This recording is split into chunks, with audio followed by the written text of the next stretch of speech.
یہ جو بدقسمتی سے جو یہ لوگ افواہیں پھیلا رہے ہیں کہ ایجوکیشن ڈپارٹمنٹ میں یہ جو ہے FAT سکولز ان کو ٹیک اوور کیا ہے، لیکن میں اس کو کلیئر کرنا چاہوں گی۔ ہمارا جو پرپوزل تھا وہ یہ تھا کہ یہ جو 215 سکولز تھے جن کی آج سے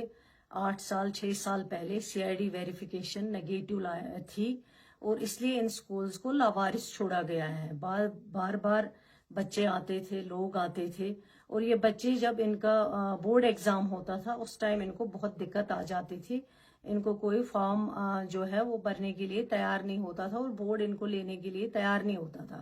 ایجوکیشن ڈپارٹمنٹ نے پھر ایک فیصلہ کیا تھا کہ ان کے لیے جو ہے نیئرسٹ پرنسپل جو ہے وہ فی الحال لک آفٹر کرے گا ان سکولز کا، جن میں 51,000 کچھ بچے جو ہیں ان سکولز کے اندر پڑھ رہے ہیں۔ بچے بھی وہی رہیں گے، ٹیچرز بھی وہی رہیں گے، اور اسٹرکچر بھی وہی رہے گا۔ صرف نیئرسٹ پرنسپل اس کو لک آفٹر کرے گا تب تک جو ان کی مینجمنٹ کمیٹی بنی تھی وہ اس سرکار سے پہلے ایکسپائر ہو چکی تھی وہ مینجمنٹ کمیٹی، لیکن ہم نے سوچا جب تک مینجمنٹ کمیٹی بنے گی، اس کی CID ویریفیکیشن آئے گی، تب تک نیئرسٹ پرنسپلز ان سکولز کو لک آفٹر کریں گے، وہ دیکھیں گے تب تک، تاکہ بچوں کا جو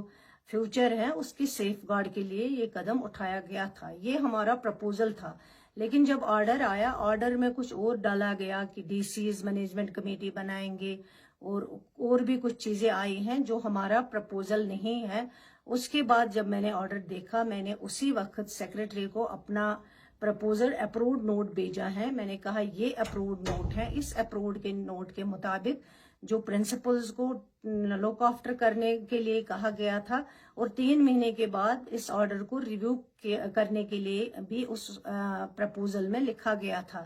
تب تک مینجمنٹ کمیٹی بنائی جاتی اور مینجمنٹ کمیٹی ویریفیکیشن کے لیے جاتی، اور پھر یہ سکولز جو ہیں واپس ان کے ہاتھ میں دیے جاتے۔ صرف پرنسپلز تب تک لک آفٹر کرتے جو نیئرسٹ ہے، لیکن آرڈر میں جو DCs کچھ اور چیزیں مینشن کی گئی لک آفٹر، وہ ہمارا ٹیک اوور وہ ایجوکیشن ڈپارٹمنٹ کا ایز منسٹر میں کہتی ہوں سکینہ ایتو کا پرپوزل نہیں ہے۔ میں نے جو اپنا اپروڈ پرپوزل ہے وہ میں نے اسی وقت سیکرٹری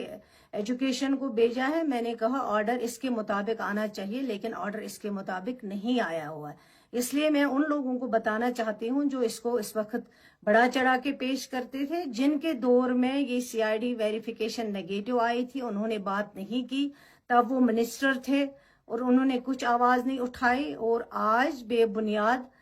وہ اپنی آواز بلند کر رہے ہیں، ڈرامہ چڑھا رہے ہیں، اور اتنے برسوں میں انہوں نے ان سکولز کے لیے، ان 51,000 بچوں کے لیے کوئی بات نہیں کی۔ میں ان کو شیم کہنا چاہتی ہوں جنہوں نے کہا ہے کہ سرکار کے لیے شیم ہے، یہ ان کے لیے شیم ہے جن کی وجہ سے آج یہ حالات ہمیں دیکھنے پڑ رہے ہیں۔ شکریہ۔